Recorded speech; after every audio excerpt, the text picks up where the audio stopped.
Last Tuesday night, I was going to bed in our tent at 10,000 feet, and a thought came into my mind, the story and the sermon, at least the beginnings of it, came to me on Tuesday night at 10,000 feet. Now, whether it was the Holy Spirit or high elevation, I'll let you decide.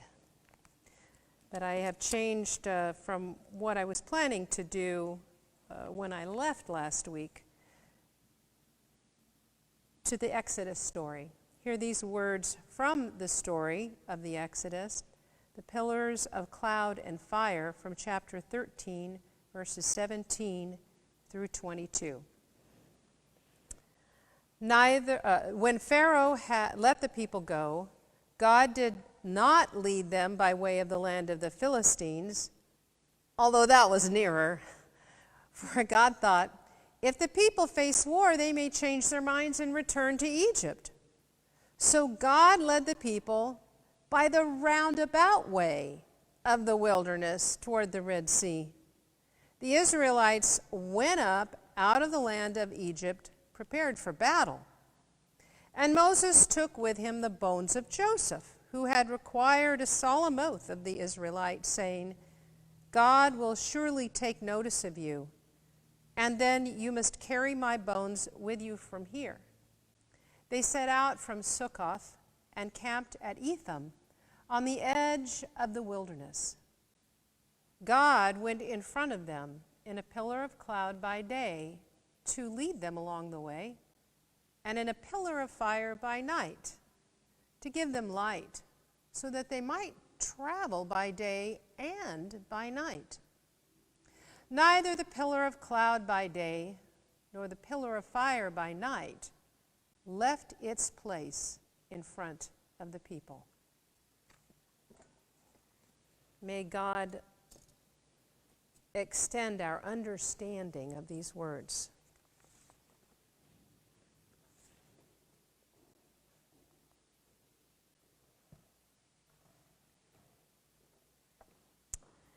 They were dislocated from every routine, every familiarity in which they found identity and a sense of belonging. We are also in a time and space, a world experience, in which we are dislocated from all the little and everyday routines that tether us to our sense of identity and belonging. For we are not made of big gestures and grand gestures, but of all the little, routine, mundane tasks, words, and pauses that fill our day. This is what makes a life. This is what shapes us, shapes our life. In the first case, the dislocation was sought. It was chosen. The people were led out of their routine of their slavery to the world as it was by Moses, Miriam, and Aaron. The liberation of the Israelites from the bondage of Pharaoh's economy was full of promises that soon felt empty. How does a people, how does its leadership cultivate hope, perseverance, resilience in year 2, year 10, year 20 of wandering in the wilderness looking for a home?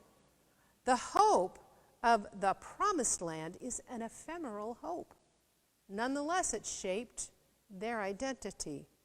The shared journey of struggle and uncertainty wove them together into a community of belonging. Our promised land is a vaccine that provides durable immunity, at least for a year, and can be safely administered worldwide. We had a blip of hope as the curve was flattened, much like the initial exhilaration freedom from bondage brings, as if that's all that's required. A goal achieved is only the beginning of another story. The Israelites complained about the wilderness conditions, preferring to return to the certainty of Egypt. The world, the economy, they knew, even though it was oppressive.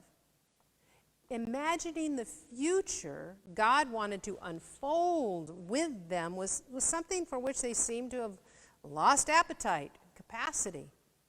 They were stuck in the limits of their life experiences, and it required a generation to pass, 40 years, before there was sufficient imagination and hope to walk into the opportunity God offered.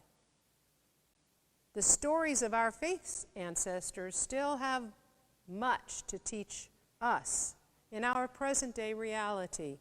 We can still hear our story reverberating in these stories, resonating themes that are the soundtrack of our time. This pandemic will be the subject of books, films, documentaries, novels, graphic novels, animated shorts, and more. How do I know this? Because all of these platforms have told the story of the 1918-1920 pandemic. Oh, that we would read our history and learn. Who will tell the story of the current pandemic? What stories will be told about you in the family lore? What stories will be told about this congregation and how it faced one of the most significant moral and existential threats, crises of its community life? Who writes your story? Who tells your story? It's that theme through Hamilton. I bet a lot of us have seen Hamilton by now. That musical by Lin-Manuel Miranda, that theme goes throughout the story. Who writes your story? Who gets to tell it? Will we shape the story proactively, or will it be a report of how we managed to get by or not?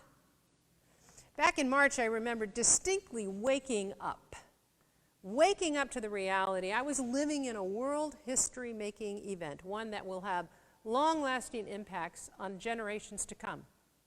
Impacts that are both constructive and destructive.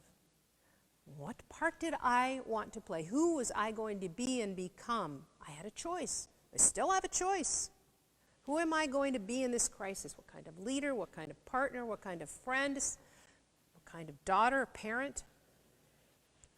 It became clear to me that I had to do all I could with the gifts that God gives me to work for the well-being of the congregation with whom I serve, the community in which we're planted, and the world which we're called to serve. Now you might think, well, Julie, how is that so different from non-pandemic time? Shouldn't we be doing that all the time? Well, the difference, as I see it, is to pay attention to what is. And what is right now the most pressing threat to well-being is the pandemic and everything that allows a virus to spread. Everything else we care about, all the other ministries and issues that are important to us, are impacted by the pandemic, are exacerbated by the pandemic. Paying attention is the foundation of all spiritual practice, discernment, and action. Paying attention to the wilderness we are in is critical if we want to find God, follow God's lead, and act with God for the good of your own life, your family, your community, your church, your world. Pay attention to what the pandemic reveals about the world as it is. The spotlight of pandemic reveals the extreme disparities already in our economy. Most essential workers labor for low wages with little benefits. A significant venue for the spread of COVID, turns out, is among low-wage workers: agriculture, food processing, manufacturing plants, and healthcare. We want to return to normal, forgetting that normal for the vast majority of low-wage and middle-wage workers is 1 month's paycheck away from homeless. We learned that 4 years ago when our organizing team hosted dinner and conversation with current and former residents of Our House Emergency Shelter, which is on our church campus. Almost every single resident was there because a job loss, sudden job loss, a furlough of some kind, a medical emergency. Pay attention to people's stories. Pay attention to what the pandemic reveals about people. The growing disregard for scientific substance made for a flat-footed non-response to a clear and present public health crisis. Inequity and ignorance, and you can't make me, are the golden calves at which too many worship in longing and demanding for a return to normal. The Israelites also thought they could go their own way, but it turned out they needed some rules to live by for the sake of their community, for their own survival. Moses came down from his mountaintop experience with a set of rules, commandments we call them, and the 10 we all talk about and enshrine on those tablets are only the top 10 of the hit parade. There are 614 commandments intended to keep them in God's safekeeping, to define who they are as a people. In our wilderness experience, there are only 2. Yay! Stay 6 feet away from people not in your household and wear a mask when you leave home. Lucy Jones, seismologist formerly of Caltech, she combines them. She just says, don't share your air. Good old Lucy Jones. There was a lot of complaining in the wilderness. They were thrown into a totally unfamiliar situation. You got to feel for them, right? No one in the group had ever been part of the liberation of an entire people, nor had any logistics experience to manage hundreds of thousands without a place to land. They'd never gone camping. There was confusion, uncertainty, lack of food, lack of shelter. Well, I hear a lot of complaining today. I'm sure you do too. I'm complaining a lot these days. Like how uncomfortable and hot it is to wear these face masks. When someone says it's too hard, I just want to say, yeah, it is, and it sucks to die. Tell that to the 30-year-old man who attended a COVID party. People don't wear masks at COVID parties, apparently. In Texas, his last words to the nurse tending him were, I think I made a mistake. I cried when I heard his story. I cried. I was so angry at how he got duped, how he let himself be duped, how he's left a family who's grieving him. Heartsick for the nurse who now carries the weight of his story. There are lots of genuine, valid complaints we all have. Parents have good reason to be frustrated about the loss their children experience because they can't socialize with friends. That's an important developmental activity for children. Frustrated by the radical change in learning platforms from in-person to online, and this last week's just been a ping pong of what are we going to do. Teachers and school staff, they've got good reasons to be frustrated that their health seems to be last on the list of consideration for bringing everybody back into the petri dish we call the school setting. How are they going to have time in middle and high school to disinfect between classes? How are they going to protect themselves and their own families? They don't know where those students are going and their families are going. They don't have control over that. How are they going to keep up with a hybrid program? Online and in person. It's 60 hours a week minimum. Week after week after week. I don't know, that at the same rate of pay, it sounds like Pharaoh's economy to me. Oh, they all have good reasons. Seniors, right to be upset and angry and frustrated about the social isolation they're facing.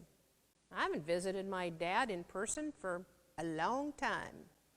I'm deeply concerned about the mental and physical health of people because of the isolation all of us experience, the unmooring from the routines that anchor us to our own realities and sense of being. There are valid complaints in our wilderness. We could nurse them all day long, tend them as if they were our pets, making room for them to take up habitation in our hearts. Maybe we can feed them and keep them real close. Go ahead and complain. Actually, lamentation is part of the process of coming to terms with what is. And we need to take the time to grieve ongoing grief that we are experiencing. But we can't stay in the flood of lamentation. It won't change what the virus does. The virus isn't good, it isn't bad, it just is. It does what it does. I can complain all day about that.